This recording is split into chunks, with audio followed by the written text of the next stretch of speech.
हाथ जोड़ लीजिए। नमो अरिहंताय नमो सिद्धाय नमो आयर्याणं नमो उवध्यायाणं नमो योगे संसामं मंगलम भगवान वीरो मंगलम गौतम मंगलम कुंद कुंदाद्यो जैन धर्मोस्तु मंगलम। सर्वमंगल मांगल्यम सर्वकल्याणकारकम प्रधानम सर्वधर्माणां जैनम जयतु शासनम। अज्ञानतिमिरान्धानां ज्ञानाञ्जनशलाकया चक्षुरुन्मीलितं येन तस्मै श्रीगुरुवे नमः। बंधुओं, अष्टानी का पर्व में संध्या काल में हम वीतरागी मुनि भगवंतों की चर्चा कर रहे हैं। वही शाम धन्य है जहां मुनिराज का स्मरण हो, वही प्रातः धन्य है जहां मुनिराज का स्मरण हो। रागियों के बीच में रहते रहते तो जिंदगी निकल गई, रागियों के से मोह करते करते जीवन निकल गया। बंधुओं, जाकी रही भावना जैसी तिन मूरत देखी प्रभु तैसी। यदि मोहियों को देख देख कर प्रसन्न हो गए तो अंतिम समय हमारे सामने मोही रहेंगे, मोही। और यदि हम वीतरागियों को देखकर प्रसन्न हुए, मुनि भगवंतों को देखकर प्रसन्न हुए, संयमियों को देखकर प्रसन्न हुए, तो अंतिम समय हमारे सामने संयमी होंगे, वीतरागी मुनिराज होंगे।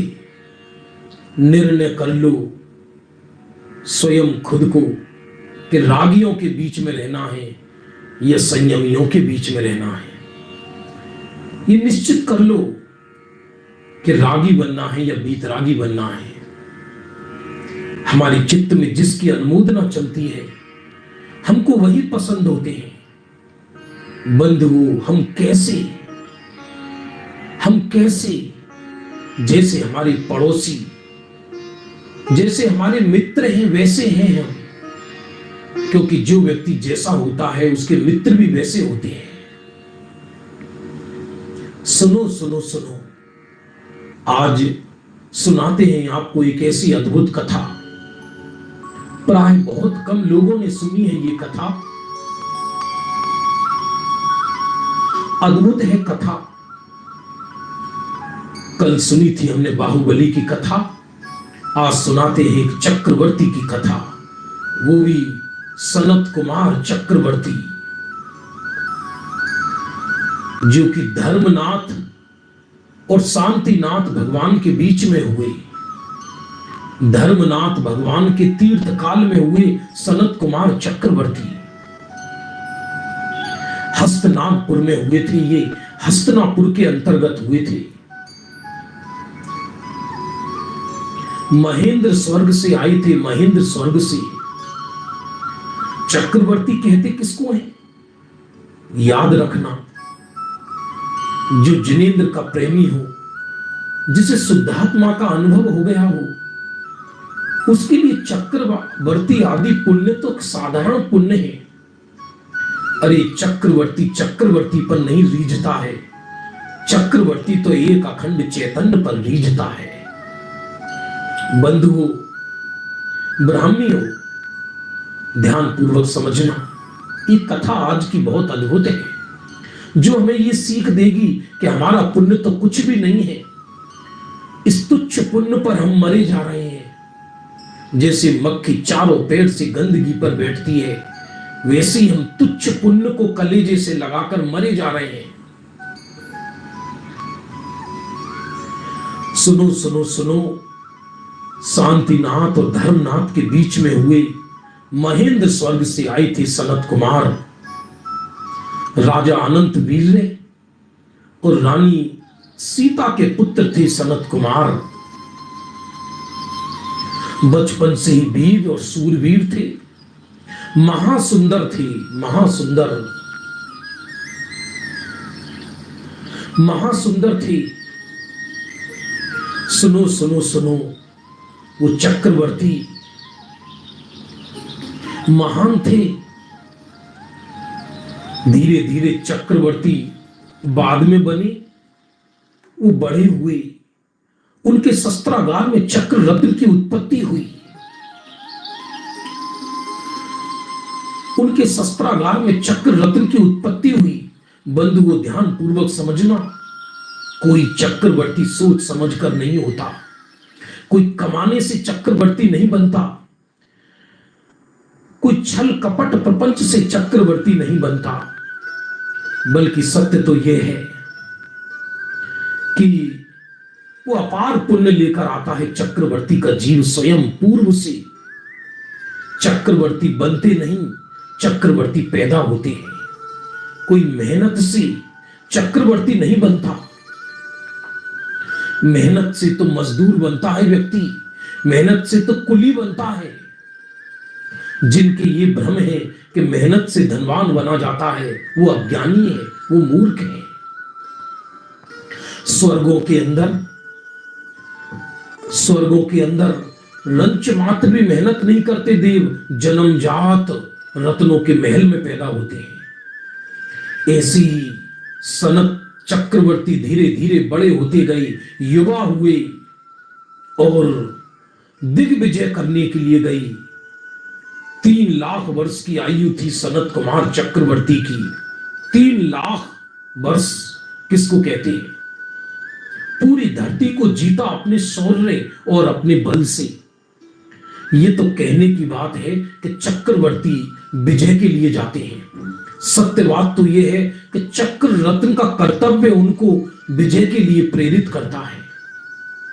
चक्रवर्ती चाहे तो भी, न चाहे तो भी सचखंड उनको मिलेगा ही मिलेगा, ऐसे चक्रवर्ती का नियोग है। ब्राह्मणों, आपको समझ में आ रहा है या नहीं आ रहा है? इधर क्या हुआ बंधु, पूरा 6 खंड पर विजय प्राप्त की चक्रवर्ती ने। हस्तिनापुर के अंदर प्रवेश किया, हस्तिनापुर के अंदर प्रवेश किया और चारों ओर चक्रवर्ती की जय जयकार हुई, चारों ओर चक्रवर्ती की जय जयकार हुई। इतने सुंदर थे, 96,000 विवाह हुए। राजाओं की कन्याएं, राजा लोग उतावले रहते थे, प्रभु हमारी कन्या का वरण करके हमको धन्य करो। बंधुओं, जानते हो, जो पाप के उदय को पचा सकता है वही चक्रवर्ती बनता है। जो पाप के उदय को नहीं पचा सकता वह चक्रवर्ती नहीं बन पाता। चक्रवर्ती के अंदर वो चीज होती है कि जो विशाल से विशाल पुण्य को पाकर भी सामान्य बना रहे और बड़े से बड़े पाप के उदय को भी देखकर जो बड़े से बड़े पुण्य को देखकर भी जो बब्रावान ना हो। इधर क्या हुआ? सुनो सुनो सुनो, वो इतने सुंदर थे, वो इतने सुंदर थे सनत कुमार। एक दिन सौधर्म इंद्र का दरबार लगा हुआ था और स्वर्ग में कुछ काम तो है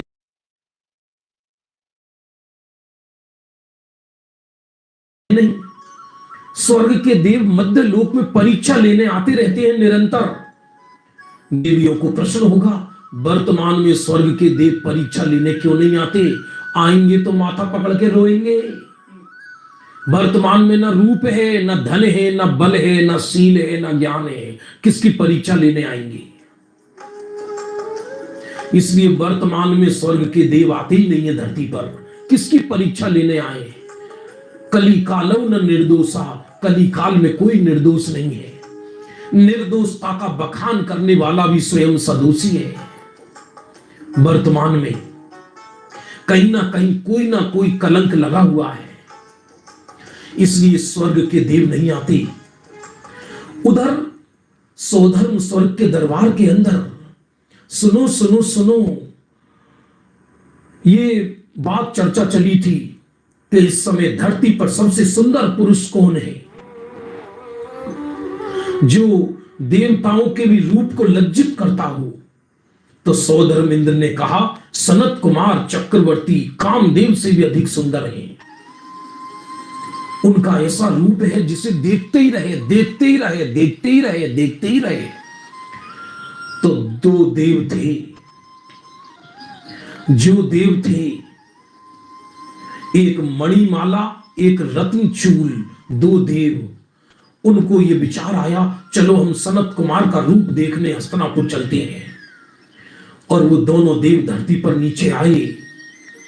वो अदृश्य होकर महल के अंदर घुस गए, महल के अंदर घुस गए और देखा चक्रवर्ती स्नान कर रहे हैं। और देखकर रूप को ठगे से रह गए। अरे रे, ये तो देवों से भी अधिक सुंदर रूप है। ऐसा लगता है कोई स्फटिक मणि की चट्टान हो, कोई ऐसा लगता है कोई हिमालय पर कमल खिला हुआ हो। वो सनत कुमार चक्रवर्ती देखकर दोनों देव विस्मय रह गए। कमाल है, धन्य है, क्या रूप है इनका। इधर बाद में दोनों देव महल के बाहर आए और द्वारपालों से कहा, जानबूझकर हम स्वर्ग से आए हैं दो देव चक्रवर्ती का रूप देखने। सनत कुमार के रूप की हमने बहुत प्रशंसा सुनी है। तब नौकरों ने, द्वारपालों ने चक्रवर्ती से कहा, दो देव आपका रूप देखने आए हैं। इधर क्या होता है? चक्रवर्ती कहता है, उनको बैठाओ सभा में, कहो कि चक्रवर्ती अभी वस्त्राभूषण पहनकर जब दरबार में आएंगे तब उनका रूप देखना, क्या गजब का रूप है। और सनत कुमार चक्रवर्ती रत्नों की पोशाक, रत्नों के मुकुट, मरकत मणि के जिनके कंगन, ऐसे लग रहा था कि जैसे स्वर्ग का वैभव खाली हो गया हो। वो सनत कुमार चक्रवर्ती ऐसी सुंदर वेशभूषा पहनकर दरबार के अंदर ऐसे बैठ गए तनकर। और अब देवताओं को आमंत्रण दिया गया। देवताओं को देखिए सनत कुमार का रूप। दोनों देवताओं ने जैसे सनत कुमार का रूप देखा, वैसे ही उनकी गर्दन नीची हो गई। उन्होंने कहा, महाराज,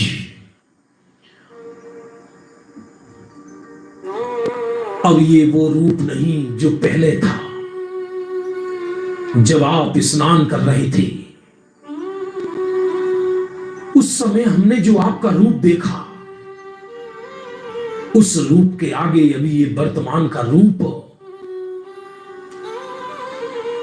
कमजोर पड़ गया है। पहले रूप बहुत श्रेष्ठ था, अब रूप में कुछ कमजोरी, कमी आ गई है। अब पहला जैसा रूप नहीं रहा। ये सुनकर सभा के मंत्री सेनापति कहने लगे, क्या बातें करते हो, तुमको देव किसने बनाया? स्वर्ग से आए हो? अरे वही महाराज है कल वाले, रूप में कहां बदलाव आया है? बोले, तुम मनुष्य हो, तुम नहीं जानते। देवताओं ने एक घड़ा पानी भरकर मंगाया और घड़ा पानी भरकर मंगाया और उसमें से एक बूंद पानी घड़े से निकालकर बाहर कर दिया। सभासद से पूछा, बताओ घड़े में कुछ कमी आई है क्या या नहीं पानी में? सब लोग बोले हाँ। तो क्या दिखाई देती है क्या? बोले नहीं। उसी तरह रूप में परिवर्तन आया है, तुम्हें दिखाई नहीं दे रहा, हमें दिखाई दे रहा है। ये जवानी क्षणभंगुर है, ये संसार क्षणभंगुर है, दुनिया में दिखाई देने वाली सारी वस्तुएं क्षणभंगुर है। हे सनत कुमार चक्रवर्ती, अब तुम्हारे रूप में वो सौंदर्य नहीं रहा जो अंतर मुहूर्त पहले था। ये सुनकर चक्रवर्ती को वैराग्य जाग गया। अरे रे, एक दिन ये संपूर्ण आयु निकल जाएगी मेरी, ये संपूर्ण जीवन निकल जाएगा। अरे प्रथम अनित्य भावना भाई, आत्म नित्य सदा सुखदाई। संयोगों में शरण नहीं है, शुद्धात्म ही परम शरण है। एक एक में रम जाता है, पूर्णानंद महा पाता है। शुद्धि की वृद्धि में निर्जरा होती है। अरे ध्यान अग्नि ही कर्म कालिमा धोती है। वैराग्य आ गया, सनत कुमार की गर्दन नीची हो गई। ये तन तो तन है, इसका काहे का सौंदर्य?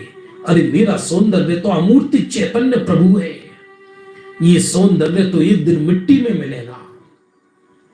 यौवनम धन संपत्ति प्रभुत्व अविवेकिता, ऐक्य में पुनर्थाय किमप्य चतुष्टयम।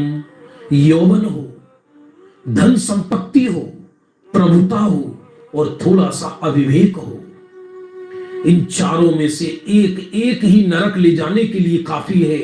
जिनके पास चारों हैं उनका नरक गमन क्यों ना होगा, अवश्य होगा। यौवन, धन संपत्ति, सुंदरता धर्म से शोभा देती है। यदि किसी का देह सुंदर हो और धर्म ना हो, उसका नरक जाना निश्चित है। और ये तो पुद्गल का सौंदर्य है। हाथ जोड़कर खड़े हो गए और अपना मुकुट अपने पुत्रों को पहना दिया और दीक्षा लेने के लिए सनत कुमार नंगे पैर चल पड़े। अरे चक्रवर्तियों पर 32 चबर ढोते हैं।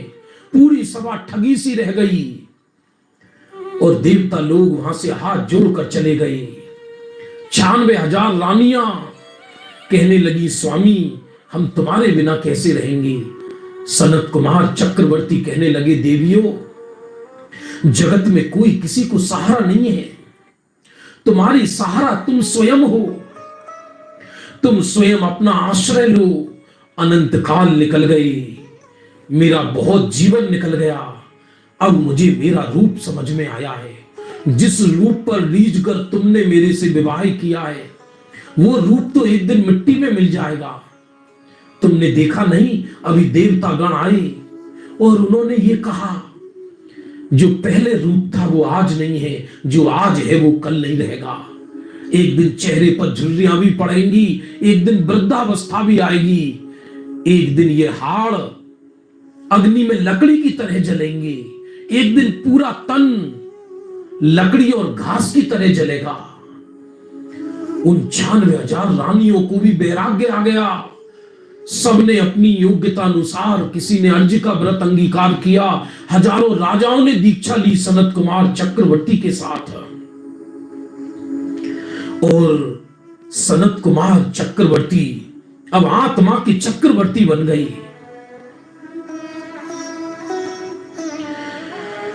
अब आत्मा का ध्यान करने लगे वन जंगलों में। धन्य है ये चक्रवर्ती, वो ही बनते हैं जिन्हें चक्रवर्तित्व को छोड़ने की ताकत हो। अरे एक भिखारी न ग्रहण कर सकता न छोड़ सकता। इस पंचम काल के आदमी न भोक्तुम क्षमा न मोक्तुम क्षमा, न भोगने के लिए समर्थ है न छोड़ने के लिए समर्थ है, केवल कहने के लिए समर्थ है।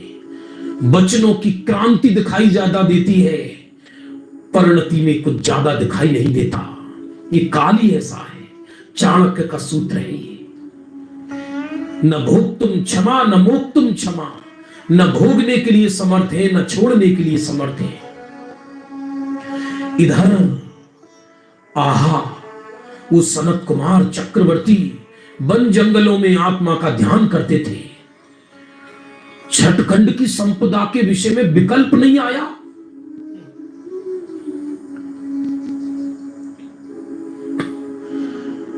चक्रवर्ती की संपदा, चक्रवर्ती की संपदा और इंद्र सरीखे भोग काक बीट सम गिनते हैं सम्यक दृष्टि लोग। काक की बीट के समान गिनते हैं सम्यक दृष्टि लोग, तभी तो उसको छोड़ दिया। इधर राग टूटा, इधर 6 खंड छूट गया, एक अखंड का आश्रय हो गया। इधर बंधु सुनो सुनो सुनो, ब्राह्मणियों समझ में आ रहा है आपको, ये बहुत वैराग्य प्रेरक कथा है। ये एक एक कथा ऐसी है जिससे जीवन परिवर्तित हो जाए। कभी हम पूरे ग्रंथ के ग्रंथ पढ़ लेते हैं लेकिन जीवन परिवर्तन नहीं हो पाता, लेकिन यदि कथा की एक दृश्य हमारे जीवन में बैठ गया तो पूरा का पूरा जीवन परिवर्तित हो जाता है। सुनो सुनो सुनो, इधर क्या हुआ, एक दिन सनत कुमार मुनिराज आहार के लिए नगर के अंदर निकले। आहार के लिए लोग पड़गाते थे उनको, हे स्वामी नमोस्तु अत्र तिष्ठो आहार जल शुद्ध है। जिस 6 खंड के वो स्वामी थे उसी 6 खंड में भिक्षा के लिए निकलते हैं। धन्य है ऐसे वीर। हे धरती पर कोई ऐसा अपनी संपदा को लुटाकर स्वयं भिक्षु बन जाए और वन जंगलों में लीन हो जाए आत्मा में। है कोई धरती पर ऐसे कलेजे वाला? बोलना सरल है, हमारे द्वारा कथा सुनाना सरल है, आपके द्वारा कथा सुनना सरल है, लेकिन परिणति में आना बड़ा कठिन है। इस काल में धर्म की कथनी वचनों में बहुत रहेगी, लेकिन जीवन में किसकी कितनी है वो ही जाने। बंधु 6 खंड की अभी तो वर्तमान में चक्रवर्ती के नौकर का नौकर भी कोई नहीं है। इधर चक्रवर्ती सनत कुमार कभी तेला करते थे, कभी बेला करते थे, कभी 3-3 महीने का उपवास करते थे। एक दिन बंधु कई महीनों के उपवास के बाद सनत कुमार चक्रवर्ती पुनः पारणा के लिए नगर में आए। और जब पारणा के लिए नगर में आए तो किसी ने गलती से अनजाने में प्रकृति विरुद्ध आहार उन्होंने खा लिया। प्रकृति विरुद्ध आहार, क्योंकि मुनिराज तो उद्दिष्ट आहार के त्यागी होते हैं। मुनिराज किसी के निमंत्रण पर भोजन के लिए नहीं जाते, अपने लिए बनाए गए भोजन को ग्रहण नहीं करते मुनिराज।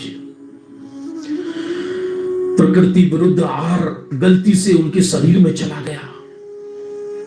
ब्राह्मणियों ध्यान देना, बंधुओं ध्यान देना, हम लोग खाने में इतना दिमाग है अपना कि हम अवक्ष भक्षण करते समय देर नहीं करते। हमारे शरीर में आधे से ज्यादा रोग अवक्ष भोजनों के कारण होते हैं। यदि शरीर के अंदर बाल चला जाए, बाल ग्रंथों में आया है, बाल चला जाए तो जलोदर रोग होता है, टीबी का रोग हो जाता है। यदि वर्षा ऋतु में जीव जंतु वाले आहार खाए, दही इत्यादि, वर्षा ऋतु में जिसमें ज्यादा जीव जंतु होते हैं, ग्रंथों में लिखा कोढ़ रोग पैदा होता है। बंधु दही, तेल और घी एक साथ खाए, यदि तेल और घी एक साथ खाए तो ग्रंथों में लिखा रोग पैदा होता है। लेकिन हमको तो विवेक नहीं है, धड़े जाओ, जो हो खा लो, जो हो खा लो, अगली पर्याय में मिलना नहीं है। लेकिन इसलिए जीवन में ग्रंथों में लिखा है जो शरीर के अंदर रोग होते हैं, आधे से ज्यादा रोग में असाता वेदनी तो निमित्त है ही, लेकिन प्रकृति विरुद्ध आहार भी उसमें निमित्त है। प्रकृति विरुद्ध आहार निमित्त है। लेकिन मुनिराज तो बंधु सुनना, तन्मन जी ध्यान पूर्वक सुनना, वो तो उद्दिष्ट आहार के त्यागी हैं, अपने लिए बनाए आहार को ग्रहण नहीं करते, प्रकृति विरुद्ध आहार गलती से खा लिया और 3 दिन बाद ही उनके शरीर में कोढ़ रोग निकलना शुरू हो गया। प्रकृति विरुद्ध आहार तो निमित्त था, पूर्व जन्म की कोई असाता का उदय आया, पूर्व जन्म की कोई असाता का उदय, पूरे शरीर में फूट फूट कर कोढ़ रोग निकला, सफेद दाग हो गए, और वो भी गलित कुष्ठ, ऐसा गलित कुष्ठ कि कोई पास में आने पर भी मुनिराज की घबराता था।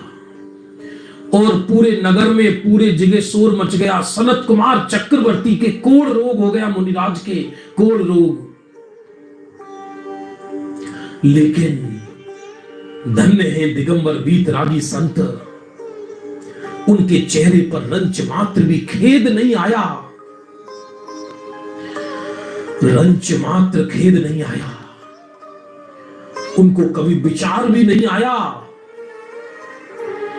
कि हमको कोढ़ हुआ है।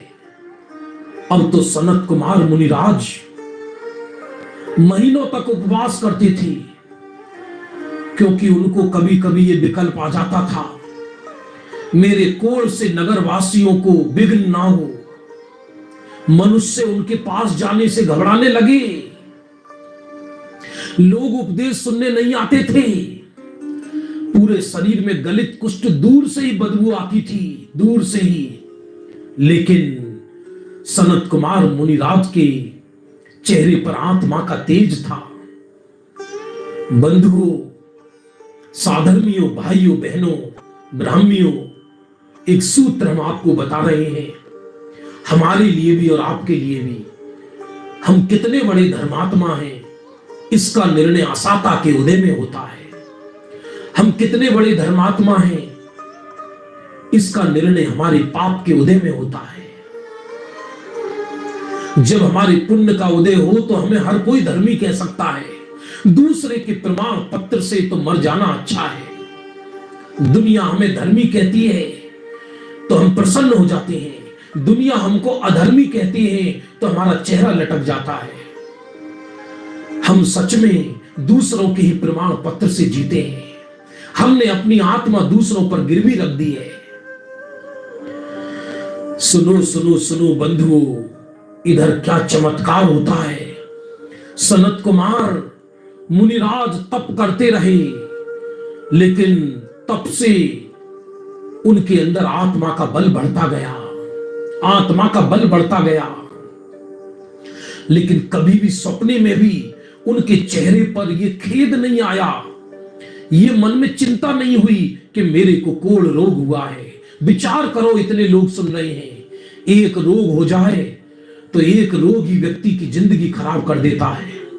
अच्छे से अच्छे पढ़े लिखे ग्रंथ पाठी सुबह से शाम तक एक रोग हो जाए, 100-200 घंटा उसी रोग को दूर करने की सोचते हैं। उस समय श्रद्धांग कहां चला जाता है पता नहीं, उस समय जिनेश्वर का उपदेश कहां चला जाता है पता नहीं। दिमाग में औषधि और डॉक्टर ही घूमते हैं, सब लोग यही कहते हैं भी क्या करें क्या करें, मजबूरी है। लेकिन वो तो मुनिराज थे, धन्य है वो मुनिराज। इतनी इतनी बदबू आती थी शरीर से, लेकिन कुछ श्रद्धालु मुनिराज के पास जाते थे, कहते थे प्रभु हम आपके लिए क्या कर सकते हैं। तो मुनिराज कहते थे नहीं, ये रोग तो मेरे लिए वरदान बनकर आया है। अच्छा है मैं मनुष्यों से दूर रहता हूं और मेरी आत्मा की साधना अच्छी चलती है, क्योंकि मुनिराजों को पशुओं से खतरा नहीं, मनुष्यों से खतरा है। जो व्यक्ति जितना अधिक मनुष्यों के बीच में रहेगा, उसकी आत्म साधना को उतनी ही बड़ी बाधा है। सनत कुमार मुनिराज कहते थे अरे बढ़िया है, मैं निर्जन स्थान पर मनुष्यों से दूर रहता हूं। रोग था कि बढ़ता ही जा रहा था। अचानक एक दिन फिर क्या हुआ, सुनो सुनो सुनो सुनो सुनो सुनो। स्वर्ग के दरबार में पुनः चर्चा चल रही थी। सनत कुमार मुनिराज की तपस्या को देखकर सोधर्म इंद्र का आसन कंपायमान हुआ, क्योंकि इंद्र का आसन तभी कंपायमान होता है जब धरती पर कोई विशिष्ट प्रबल घटना हो। अवधि ज्ञान से मालूम पड़ा इंद्र को, ओहो देह से परम विरक्त परम बैरागी सनत कुमार मुनिराज। देखो, एकदम उपसर्ग आके शरीर छूट जाना अलग बात है, और बरसों तक शरीर में कोढ़ रोग रहे और मन में खेद भी ना आए, ये अलग बात है। शरीर में आग लग जाए, शरीर फट जाए, शत्रुओं ने कानों में कीलियां ठोक दी, गीदड़नी शरीर की आंतें निकाल निकाल कर खा गई, लेकिन ये उपसर्ग मात्र घंटे आधा घंटे का था। लेकिन पूरे शरीर में सालों से रोग फैल रहा हो, वो भी भीषण। लेकिन मुनिराज को जब देखो तब चैतन्य की चमक दिखाई देती थी, कभी खेद नहीं। ओहो, सोधर्म स्वर्ग के दरबार में देवताओं ने इंद्र से पूछा, प्रभु आप आज अनायास आपका आसन क्यों कंपायमान हुआ है? तो सोधर्म इंद्र ने सनत कुमार मुनिराज को नमस्कार किया वहीं से कि देवो, अखंड चारित्र के धारक परम शील के धारक देह से विरक्त सनत कुमार मुनिराज परम तप कर रहे हैं, और आज हमें अभी अभी ज्ञात हुआ है उन जैसा तपस्वी धरती पर अभी कोई दिखाई नहीं देता। तत्काल एक देव मदन केतु नाम का देव, पहले दो देव रूप की परीक्षा लेने आए और अब मदन केतु देव उनके इस चारित्र की परीक्षा लेने आया। देखो, शरीर का रूप बदलते देरी नहीं लगती। जो किसी के रूप से प्रभावित होता है वो ज्यादा देर प्रभावित नहीं रह सकता, क्योंकि रूप तो नष्ट होगा। जो किसी की वाणी से प्रभावित होता है, वाणी भी सदा नहीं रहेगी, वाणी भी नष्ट होगी। जो जवानी से प्रभावित होता है, जवानी भी सदा नहीं रहेगी, नष्ट होगी। सच में ज्ञानी तो आत्मज्ञान से प्रभावित होते हैं, ज्ञानी तो संयम से प्रभावित होते हैं, वीर तो संयम से प्रभावित होते हैं। किसी के पुण्य से प्रभावित हुए तो पुण्य सदा नहीं रहेगा, नष्ट होगा। यौवन नष्ट होगा, प्रभाव नष्ट होगा, बल नष्ट होगा, सब नष्ट होगा, लेकिन आत्मज्ञान ज्ञानियों का नष्ट नहीं होगा। श्रद्धा कभी नष्ट नहीं होगा। सुनो सुनो सुनो, वो मदन केतु देव सनत कुमार मुनिराज की परीक्षा लेने आया स्वर्ग से कि देखें इंद्र किसकी प्रशंसा कर रहे हैं, उनके अंदर ऐसी क्या विशेषता है। देखा, सनत कुमार मुनिराज के दूर से ही बदबू मार रही है। बंधुओं, ग्रंथों में लिखा 700 वर्ष के लिए कोढ़ हुआ था। कितने वर्षों के लिए? 700 वर्ष। अरे रे रे रे रे रे रे,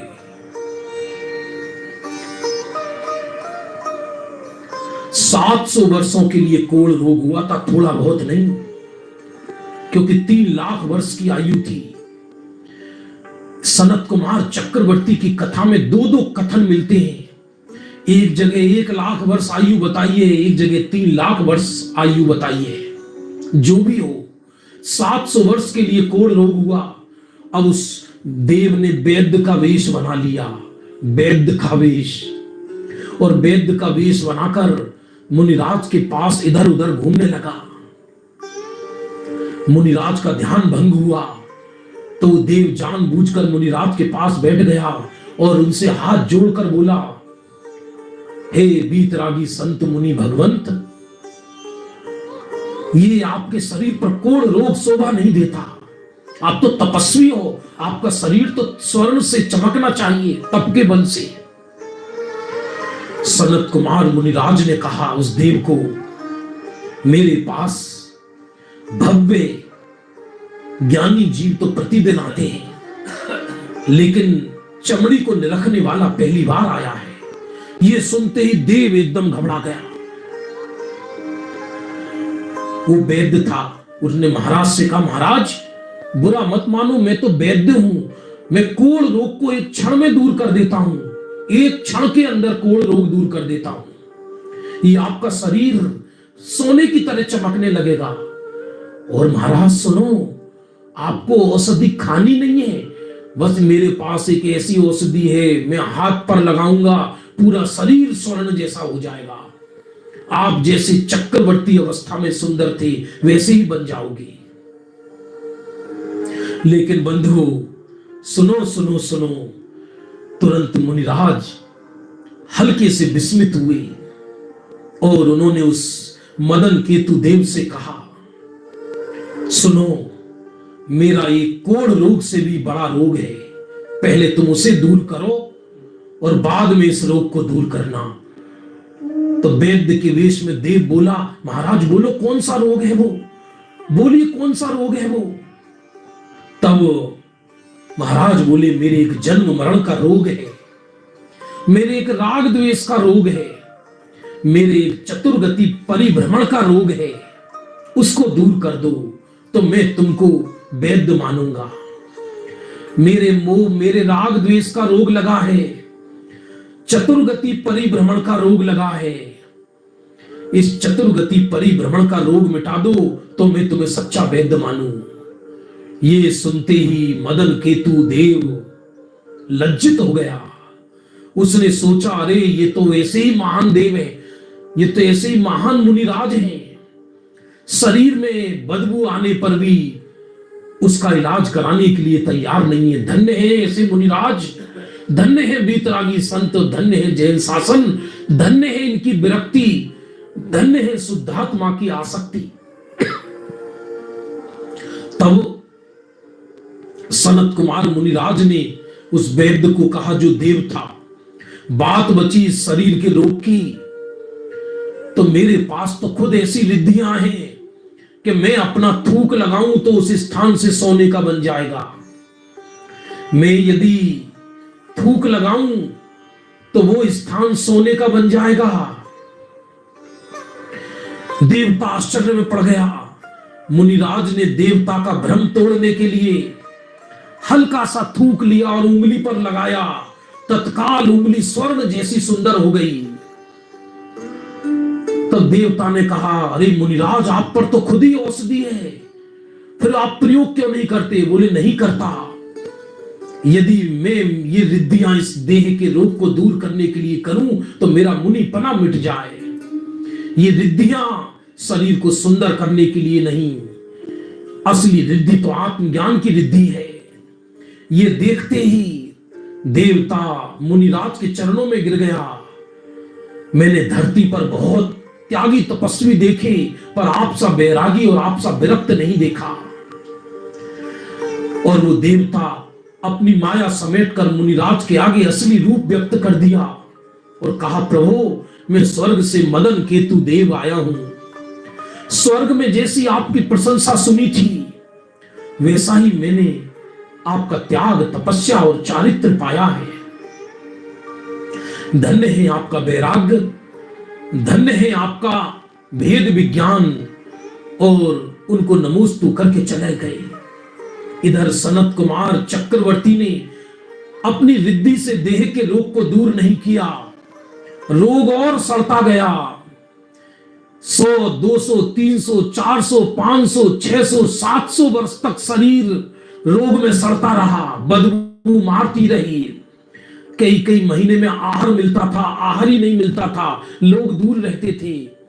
धीरे धीरे शरीर में आग लगने लगी कोढ़ रोग के कारण, मानो कीट पड़ गए हो शरीर के अंदर, ऐसी दशा पैदा हो गई। जब अनुमान ज्ञान से सनत कुमार मुनिराज को मालूम पड़ गया कि अब तो शरीर छूटने वाला है, तब उन्होंने सल्लेखना ग्रहण कर ली, आजीवन अन्न जल का त्याग कर दिया और शरीर से भिन्न शुद्धात्मा की दृष्टि करने लगे। शरीर से भिन्न शुद्धात्मा की दृष्टि, उस शुद्धात्मा में ही समा गए। और अचानक बंधुओं, ग्रंथों में आराधना कथा को उसमें आता है कि 4 घातिया कर्मों का नाश करके उन्होंने केवल ज्ञान की प्राप्ति कर ली। और प्रचलित परंपरा में ऐसा आता है कि उनको केवल ज्ञान नहीं हुआ, कुछ थोड़ी सी आराधना में कमी रह गई होगी, इसलिए सल्लेखना पूर्वक उन्होंने स्वर्ग आरोहण किया। आकाश से उनकी वीर मृत्यु को देखकर देवताओं ने पुष्प वृष्टि करी। सनत कुमार मुनिराज की, सनत कुमार मुनिराज की, सनत कुमार मुनिराज की, सनत कुमार मुनिराज की, परम बैरागी मुनिराज की, जैन शासन की, जैन शासन की, जैन धर्म की। बंधु, आराधना कथा को उसमें आता है, सनत कुमार मुनिराज को केवल ज्ञान हुआ था, पर प्रचलित परंपरा में ऐसा आता है कि सनत कुमार स्वर्ग गए थे, क्योंकि 12 चक्रवर्तियों में सनत कुमार स्वर्ग गए थे। जो भी हो, भगवान ने जैसा देखा है वैसा प्रमाण है। हमने दो कथा 2 जगह पढ़ी, इसलिए दोनों बातें कह दी। मैं ऐसे परम बीतरागी सनत कुमार मुनिराज के चरणों में अपना कोटि कोटि नमस्कार करता हूं। बंधुओं, ऐसे मुनिराज को अपने जीवन में आदर्श बनाकर हम भी इस देह से विरक्त बने और आत्मा के कल्याण के मार्ग पर चले। इसी भावना के साथ आज की कथा यहीं समाप्त होती है। बंधुओं, कल वीर शासन जयंती का दिन है। कल सुबह 7:10 से 8:10 तक हम वीर शासन जयंती की पूजन कराएंगे। फिर 8:30 से 9:15 बजे तक वीर शासन जयंती में दिव्य ध्वनि के स्वरूप पर स्वाध्याय होगा। दिव्य ध्वनि का क्या स्वरूप है, और कल अंतिम कथा की श्रृंखला में कल की कथा होगी हमारी वीर शासन जयंती की कथा। आप सुनना ना भूलें कल की रोमांचक कथा। बोलो जैन धर्म की जय।